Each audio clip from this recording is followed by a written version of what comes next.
اچھا اب یہ کیا ہے کہ کیا یہ اجازت جو اس لڑکی کو لینی ہے وہ اجازت یعنی اسے بس یعنی یہ جو اجازت ہے کیا وہ کہہ سکتی ہے بس مجھے لگتا ہے کہ میرے والد راضی ہوں گے، یعنی ان کی فقط دلی رضامندی باپ کی کافی ہے یا زبان سے اجازت لینی؟ تو اس پہ تمام علماء یہ کہتے ہیں کہ اس میں اجازت زبان سے لینی، زبان سے اجازت لینی،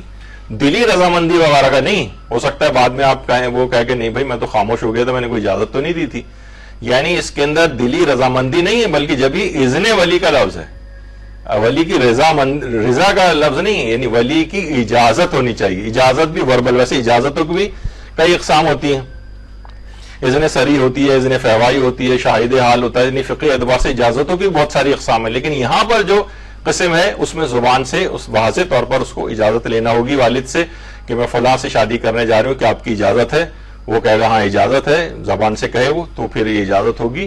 خاموش رہے یا رضامندی کا اظہار نہ کرے تو پھر یہ کافی نہیں ہے، قلبی رضامندی وہ بھی کافی نہیں ہے، زبان سے اجازت ہونی چاہیے۔ اچھا دیکھیے کچھ ہر دفعہ اجازتیں جو ہے نا بہت سی چیزیں ایسی ہیں جو نا زبان سے ان کا اظہار ضروری ہوتا ہے۔ مثلا اگر آپ کو حج و عمرہ کرنا ہے، اس کا تلبیہ پڑھنا ہے احرام کا، تو آپ یہ نہیں کر سکتے دل میں تلبیہ پڑھ لیا آپ نے لبیک اللہم لبیک، نہیں، زبان سے کہنا پڑے گا۔ کوئی شخص ہے کہ دل کے اندر اس نے طلاق دے دی کسی کو،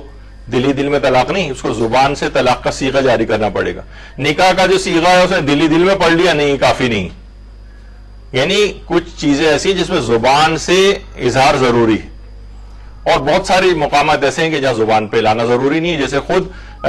مثلا اگر کوئی شخص اسلام کو قبول کرے تو ضروری نہیں کہ کلمہ کو وہ زبان کے اوپر جاری کرے، بس وہ دل سے قائل ہو گیا، خود بخود مسلمان ہو گیا، چاہے اس نے کلمہ نہیں بھی پڑھا، وہ مسلمان ہو گیا۔